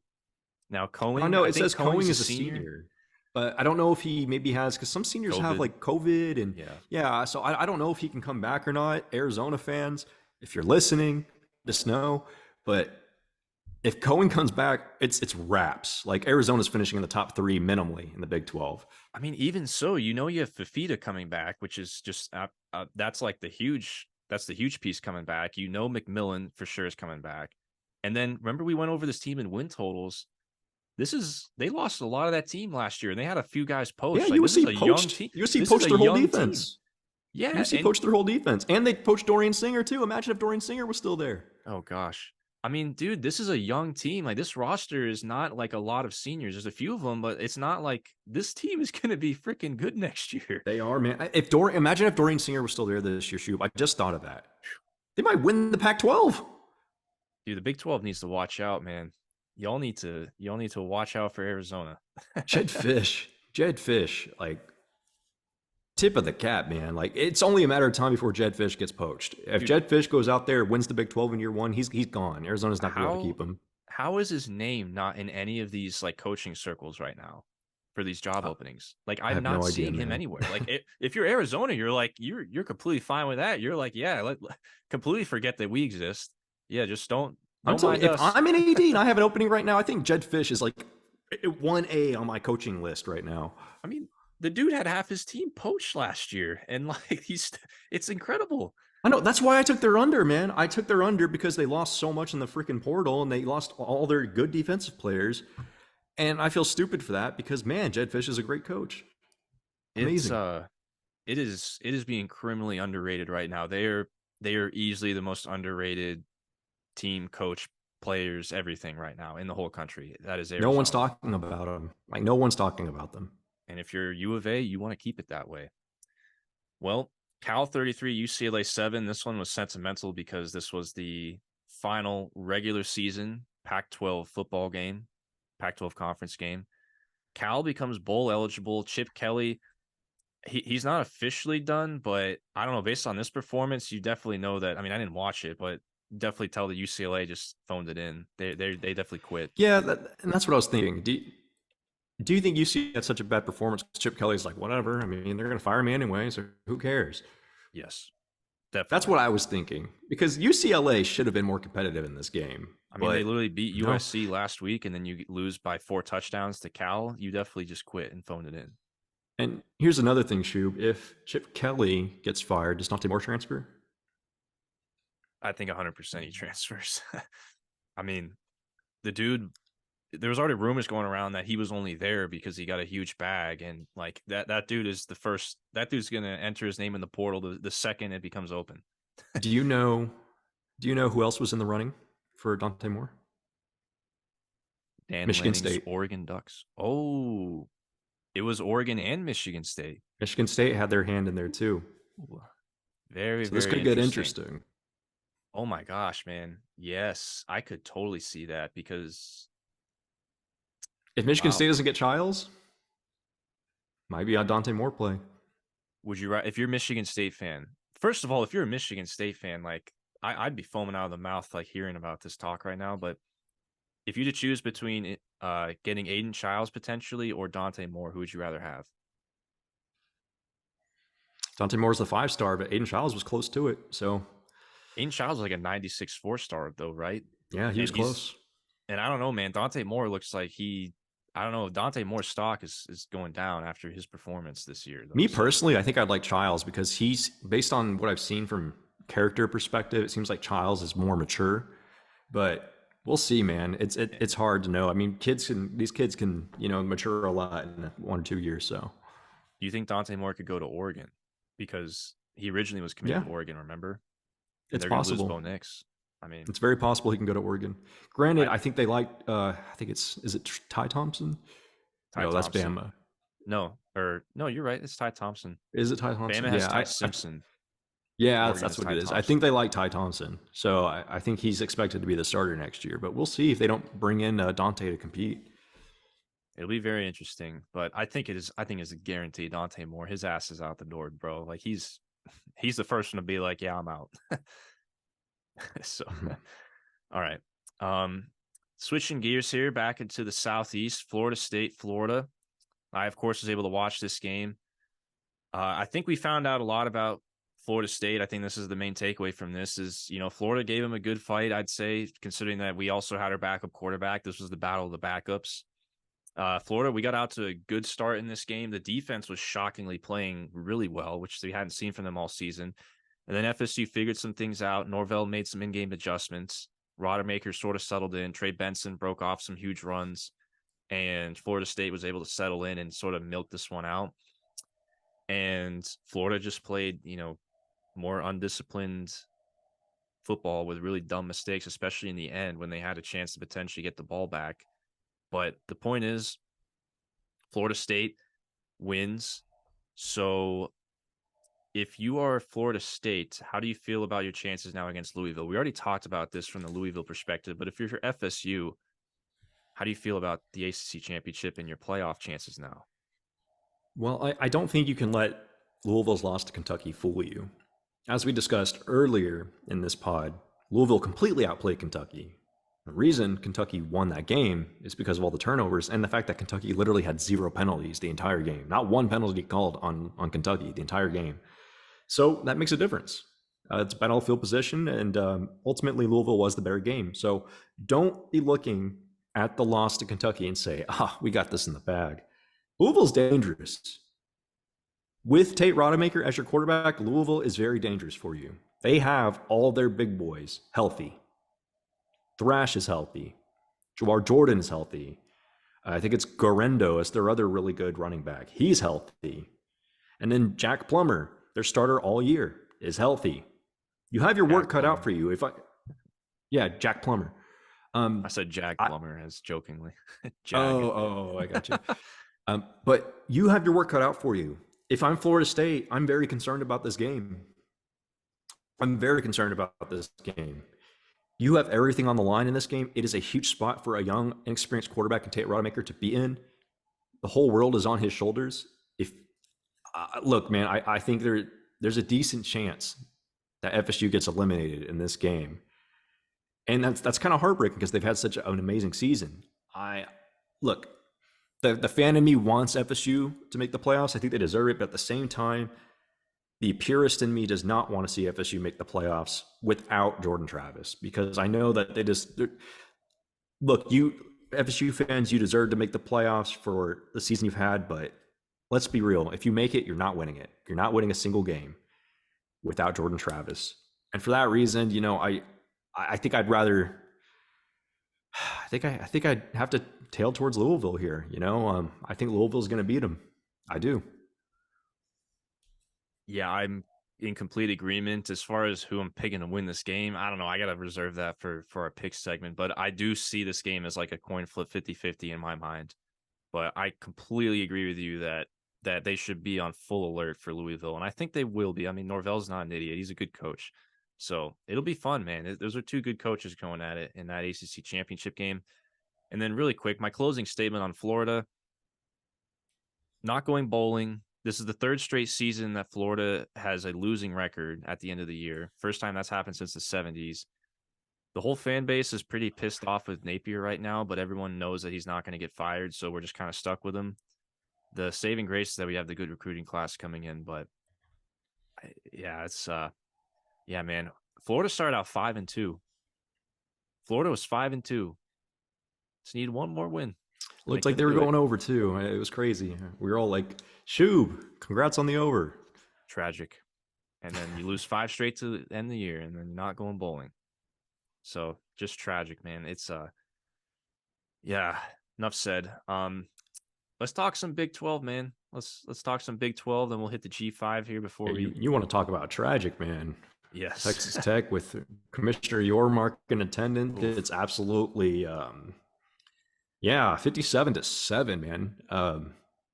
Texas Tech not going to be able to walk straight after that game. I'll just say that much. They're going to be waddling out of the locker room. But yeah, enough said. Texas is going to the Big 12 championship, and they are a heavy favorite. And speaking of the Big 12 championship, let's go to BYU and Oklahoma State, where Oklahoma State secures a comeback victory to go play in Arlington versus Texas. 40-34. They were down 18, and I was pulling my hair out this whole game, cursing all kinds of profanities on my burner account and at the TV the entire time. And luckily, Oklahoma State was able to figure it out. Ollie Gordon gets 5 touchdowns, completely carries Oklahoma State in this game. BYU, unfortunately, is now not bowl eligible, although they put up a very valiant effort. But hey, Ollie Gordon's 5 touchdowns. Does that secure the Doak for him? He won't win the Heisman. But Hampton, Omarion Hampton is probably his biggest competition. Maybe Audric Estime. Omarion Hampton, they got boat raced by NC State.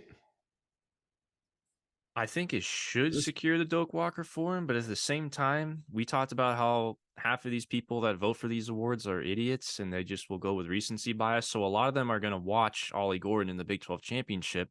And based on the matchup, I do not think it's going to end well for Oklahoma State, considering that Texas's strength of that team is their defensive line and that run defense. Is it arguably the best defensive line in the country? I think you could make that argument, them in Michigan. You think Ollie Gordon? I mean, Ollie Gordon's a great player, man, but can he slip a tackle from T'Vondre Sweat?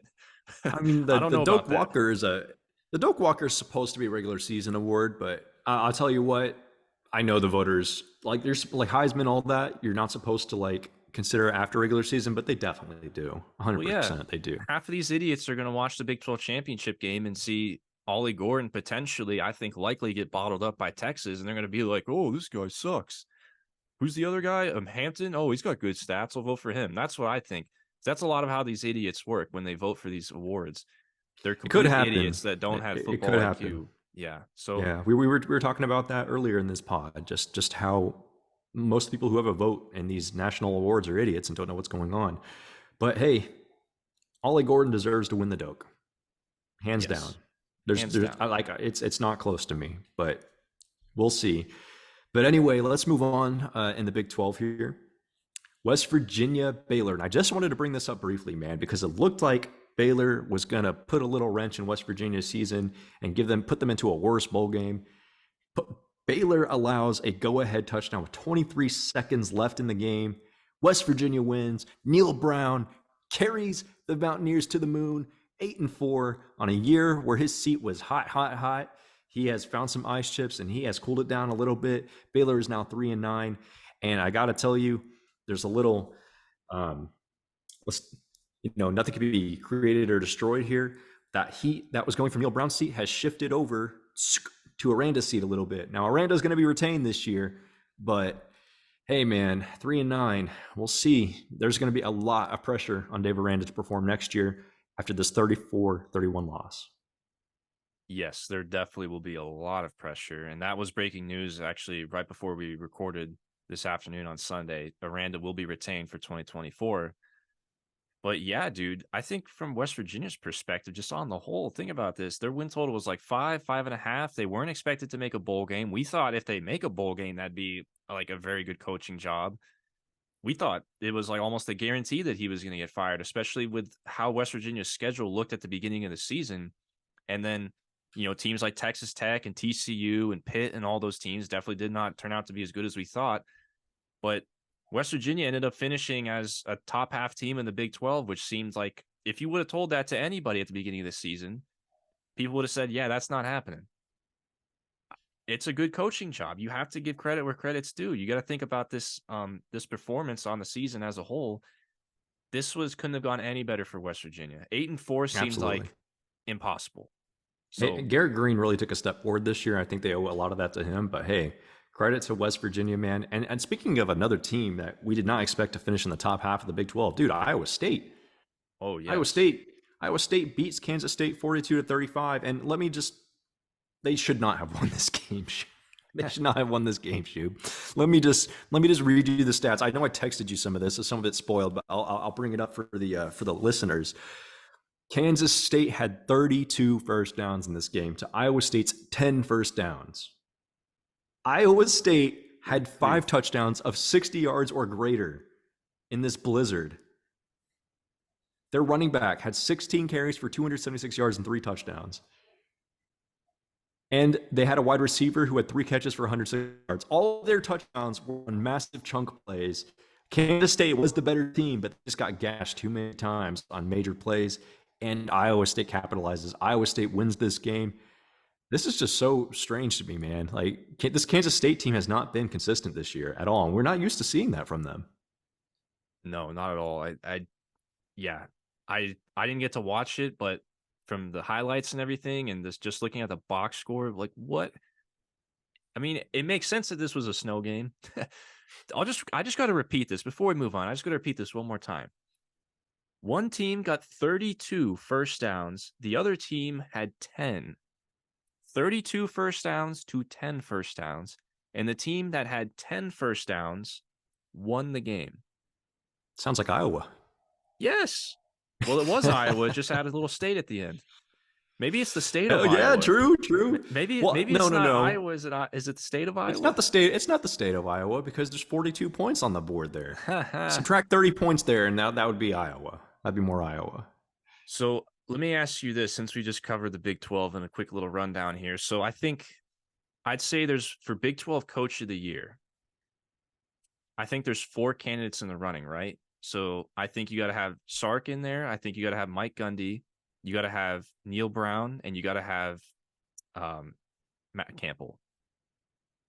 Yeah, that's the list. That's like the candidates, right? There's nobody else that I think. And I think the winner whoever wins the Big 12 championship game is going to win that award, I think. See, I disagree with that. I think if you're Texas, I'd say you met you exceeded expectations slightly. You beat Alabama, that was good. But relative to what expectations were, I don't know if Texas like crazy exceeded expectations. They did, but not like over the moon. Oklahoma State, I'd say you could put Iowa State a very good and West Virginia. Iowa State and West Virginia both heavily exceeded expectations, but again, it's a media award. That's my point here, man. I don't think that's so Neal Brown. This is why I'm telling you, Neal Brown and Matt Campbell, even though they are deserving to be considered, they're not going to win it. They're not going to win it. It's going to be the winner of the Big 12 championship. That's who's going to win the award. I think it should be Matt Brown Matt Campbell or Neal Brown, based on what expectations were and how those programs look. I think like Iowa they definitely deserve to be in consideration. Iowa State lost half their team to a gambling scandal. That is true, and they were still very competitive. I took their under because of that, and I all did. Everybody did. But hey, I will say this: I do want to go to bat for Mike Gundy, because after the South Alabama annihilation, we all thought like Oklahoma State was going 3-9, 4-8. And what a resurgence this team has made. And they're playing in the frickin' Big 12 championship now. I even preseason, before I even considered a DEFCON scenario where you get destroyed by Alabama, thought Oklahoma State would be winning maybe 7. They've won 9. They beat OU. And they're in the championship game. So I think Mike Gundy deserves a lot of credit. I think he definitely deserves the consideration as well, especially for the rebound in the season. Because they're honestly, I mean, their win total was 6.5. So their expectations weren't very high either. So they superseded their win total by 2.5 wins. And if they win the conference championship, by 3.5. Oh, I completely agree. I think you can make good arguments for all 4 of those guys I just mentioned. But me personally, I'd say you gotta have Campbell or Neal Brown, like 1A, 1B. Then I'd put Mike Gundy close second, and then probably Sark third. But that's not how the media's going to vote on it. But that's what I would do personally. Whoever wins the Big 12 championship is going to win the award for sure. Yeah. All right. So some G5, brief rundown here. Tulane and UTSA. This was basically a de facto American Conference semifinal game to play for the championship. And Tulane won at Yilman 29-16. Mekhi Hughes was the star for this one. He's a freshman, by the way. Both QBs struggled. 1,200 rushing yards on the season as a freshman for Tulane. Pretty good, Mekhi man. Hughes. For Mekhi Hughes alone. As a freshman. Is he on poach alert? Is he on portal alert? Possibly. Someone might be throwing a bag his way. Well, a lot of this depends on Willie Fritz. Is Tulane able to retain Willie Fritz next year? Because his name is definitely in the mix. It was last year. Same for UTSA and Jeff Traylor. I mean, a lot of these guys might be looking for greener pastures. So we'll see. I mean, there's been a lot of consistency from these programs. I think if Jeff Traylor doesn't get poached this time around, because he won't have Frank Harris next year, and they still do well next year, Jeff Traylor's gone 100%. If you but we'll see. Willie Fritz, his consistency has been amazing. They lost Spears, Tajay Spears, to the NFL, their prolific running back, and then immediately they bring in Mekhi Hughes, and he's also prolific. Dude knows what he's doing with running backs. I'll say that much. I think now is the time to get out for both of these head coaches, because you're going to have Frank Harris leaving if you're Jeff Traylor. I think now is the highest like Jeff Traylor stock can possibly be. I think you got to make a move. You got to move when the irons, or you got to strike when the iron's hot. That's the old saying there. Mm-hmm. And then if you're Willie Fritz, I mean, it's not official, but I think it is likely that Pratt is going to hit the portal. Like, that man has done enough for Tulane. I think he deserves a Power 5 job as a quarterback. True. And I will say this, they will play SMU in the championship game. But as dominant as SMU has looked, man, Preston Stone sustained an injury in that last game. So we'll see. Preston Stone has looked amazing this year. Not a lot of people talk about him because he plays for SMU, but he has looked damn good. A damn good quarterback. So, I mean, we'll see, man. SMU is definitely going to be paying him to stay, because I'm sure there's a lot of teams that want his services. But that's true. But they still have to pay him to stay, because a lot of teams are going to want his services. But man, SMU, if Preston Stone's not good to go in this championship game, could be a Tulane watch. Could be a Tulane green wave. I'm pretty sure I looked at the ACC scheduling for next year. I'm pretty sure they scheduled FSU to come play at SMU next year. So SMU is going to host Florida State in a conference. That'd be a good game. Yeah. I think them going to the Power 5 alone might be enough to convince Preston Stone to stay. How about some Mountain West? Boise State takes down Air Force. Man, pour one out for Air Force, bro. They collapsed, man, at the end of the year. That's kind of pretty sad. Unfortunate for me, because I had them in the team draft. But I will say this. But this Boise win opens up a three-way tie in the Mountain West, which is going to be decided by the BCS model. Who would have thought, man? What's with these conferences? Well, it has been decided. Mountain West. Well, I typed this up last night before it was decided. But what's with these conferences? Big 12, Mountain West, for having like no tiebreaker scenarios, like really thought of. There's like, if we get there, we get there, and we'll figure it out when the time comes, But anyway, who got put in, Shu? Who got put into this? I didn't look. Well, we're going to be picking this game, of course, and the two teams. It's a three. Let's paint the picture here. First of all, it was a three-way tie at the top between Boise State, UNLV, and San Jose State, because San Jose State took out UNLV last week on Saturday. So it's a three-way tie. Those teams are 6-2 in conference play. So only two of those three teams can play for the conference title game. And because there was a daisy chain head-to-head, scenario, one team beat the other, but didn't beat this team, yada, yada. I guess the tiebreaker for the Mountain West was, we're just going to use the old BCS computers to determine who's in the championship. So they're basically taking the highest two composite rankings from the old BCS computers. So they had to wait until today to have the computers crunch their numbers, determine the two teams. And those two teams are, drumroll please, Boise State and UNLV. Sorry, San Jose State. San Jose State tried to backdoor their way in and sneak their way in there at the very end, but they didn't do it. Personally, I'm happy with this matchup, because I think these are the two best teams, and it's going to be at UNLV, by the way. So, which is weird, because I saw the Pac-12 championship game is played at Allegiant Stadium in Vegas, where the Raiders play. So that's where they have their championship game. And then UNLV also plays in Allegiant Stadium. That's their home stadium. So the Pac-12 championship is going to be played at Allegiant Stadium on Friday night. And then on Saturday at 1 p.m. or 12 local time, the next day, they're going to have the Mountain West Championship game because UNLV is supposed to host it. So that Wow, field they're is gonna have going to to work be overtime to messed change up. the field. Yeah, They're only going to have like not even 12 hours to prepare the field. they're gonna work overnight. Yeah. I don't know how they're going to do it, but yeah, there's 2 games being Oh, played in that game in less than 24 hours in that stadium. Just a little yeah, interesting tidbit there. happens with SoFi all the time. That is true. But Uh Liberty beats UTEP. I think we got to talk about this because they're year 12 and 1 of 0. Jamie Chadwell, 12-0. I mean, dude, we thought he would kill it there, but like 12-0 in year 1. Like Oof. their schedule was crazy easy. That's why I wanted them in the team draft, and I was so mad when Gonzo sniped them. Great pick, Gonzo, if you're listening. Damn you. But hey, man, if I'm Jamie Chadwell, I'm trying to ride the wave here too. I'm trying to be like, hey, any Power Five jobs want to come to me? Like, look, I'm riding mile high right now. Get me before I have to play a tougher schedule, please. Like, like if I'm Jamie Chadwell, I'm riding that. I'm telling my agent, look, pitch that I've had success at Coastal, pitch I've had success at Liberty. Hire me, boy. Pay me my money. Like, Yes, amen to that.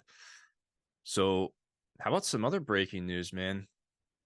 America has won because America James has one. Madison and Jacksonville State are now eligible to go bowling. Let's go.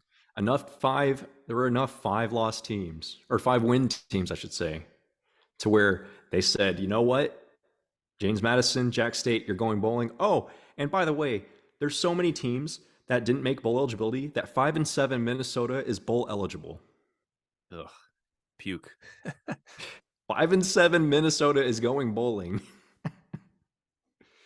I mean, I think first of all, I feel so good for James Madison and Jacksonville State. This is their first year, but this is James Madison's second year, and they completely dominate in the Sun Belt 2 years in a row, and they can't play for the conference title.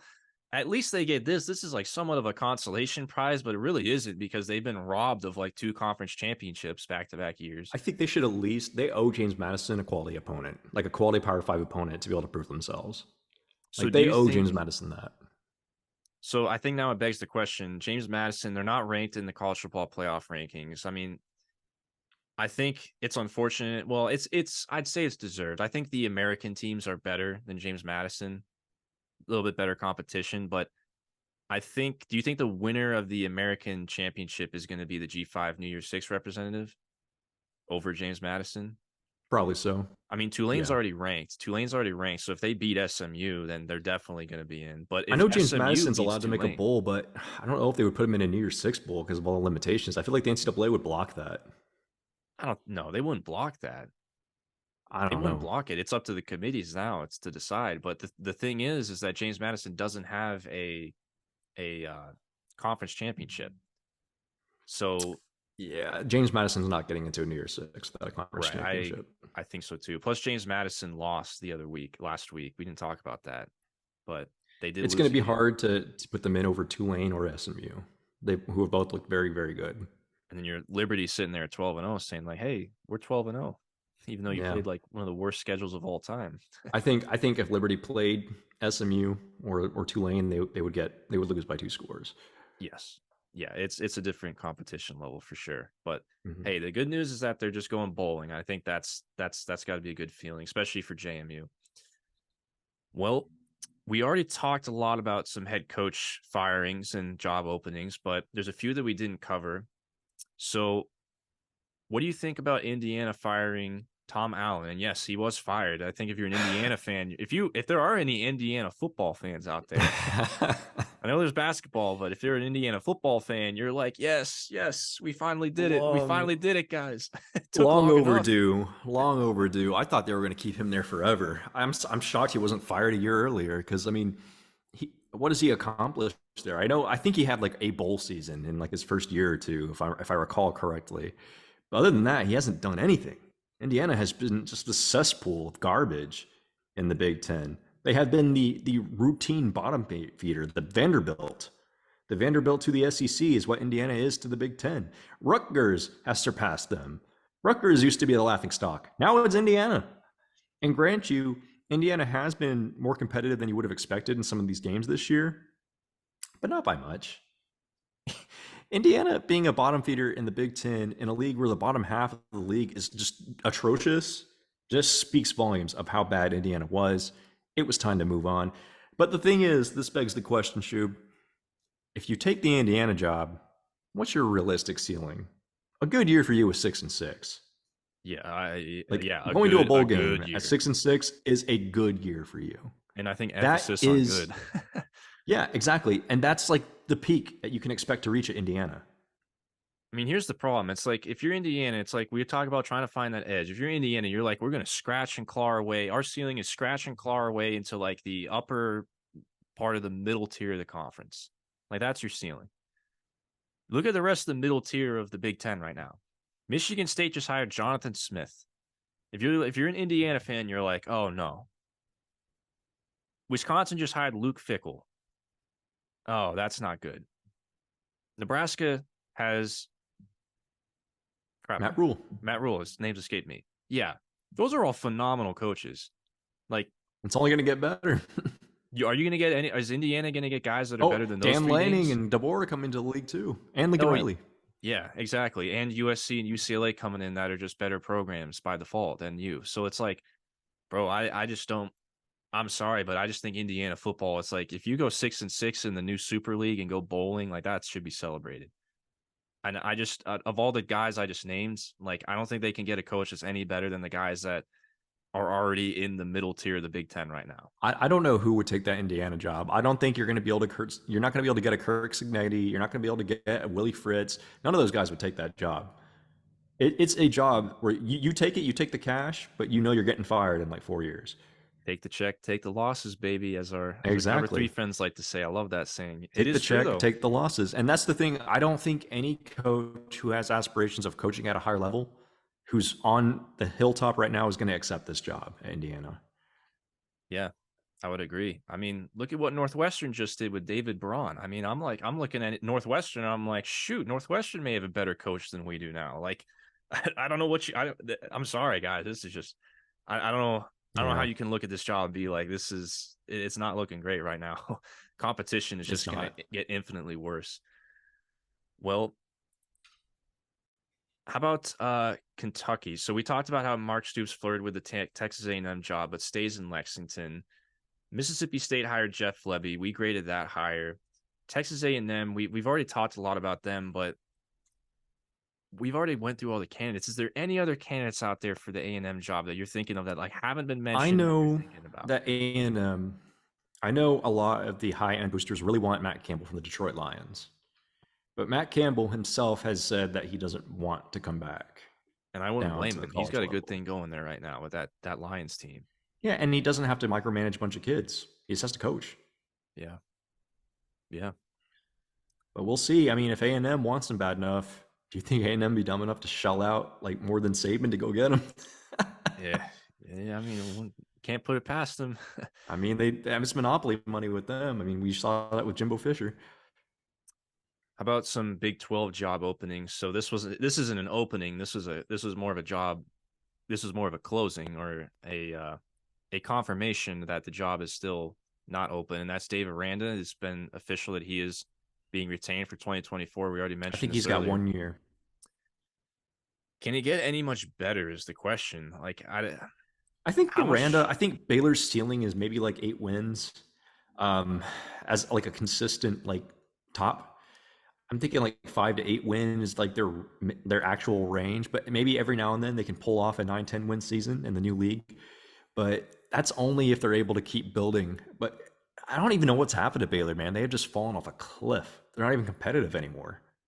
I wish that the Big 12 released their future conference schedules, because I think if we looked at their schedule for next year, because a lot of now that these conferences are basically like super leagues, you got to basically look at the schedules and be like, okay, who are you playing this year? Like your fate is just basically who's on your schedule now, because it's like random who you're playing, who you're not playing every year. So actually they do a Baylor schedule out. I didn't realize that. So the dates haven't been decided. They did drop the schedule with the new teams. Yeah. Yeah. So everyone knows who they're playing. They just don't know what day or like what week. It says they're playing at Utah. Is that a confirmed conference game? Yes. Because remember, they had the home and home scheduled. They had the home and home scheduled for non-con, and they played that as a non-con game this year. But now it says they're scheduled to play at Utah next year. But now that would be a Big 12 conference game. So the Big 12 just basically say, okay, yeah, we'll just make sure that's a conference game now. Is that what they did? Yeah, they're gonna make it a conference game, I believe, and then Baylor just has to find another non-con. So they'll probably schedule like a cupcake. Okay. Well, all right. Side note there. But anyways, I'm okay. Looking at Baylor's schedule for next year with Aranda. If you're Dave Aranda, how many games do you have to win on this schedule to not get fired? He's got Tarleton State, Air Force in the non-con, then they'll probably schedule some other cupcakes. So maybe 3 wins. That's I don't two know. at Air least. Force 2 at least. Then you Air got your Force is Big kind 12 of play. You yeah. got at Utah, BYU, TCU, Oklahoma State, Kansas, at Colorado, at Houston, at Iowa State, at Texas Tech, at West Virginia. I don't know. I think you got to win at least 6. Yeah. I think you got to go 6-6 and make a bowl. But if you're a Baylor fan, if you go 6-6 next year and make, a Cheez-It Bowl or something next year, and you're just 6-6 and you're still mediocre, like, are you happy with that? If it's an improvement and they're showing, so a lot of it's like, how much did you improve, and does what we have now give me hope that we can improve in the season preceding or after that one? You know what I mean? If you're in that boat, then I think you're happy with it. If you're not, if you're in a, we had to claw to get to 6-6 and we're losing a lot of talent, and like next year just doesn't look that good either, then I think it's a different situation. So we'll see what Baylor's looking like if that is the case. I don't know, man. I mean, if you're a Baylor fan, especially in recent years, you've seen Baylor win what, 2 Big 12 championships, play for 3 of them in the past decade. Like, you literally won a Big 12 championship 2 years ago. I don't know. I feel like this is a case of, like, no matter what happens, he's just going to get fired, because I don't think the fans are going to be happy unless they go like 9-3 somehow. That's kind He of how probably I will get feel. fired. Yeah.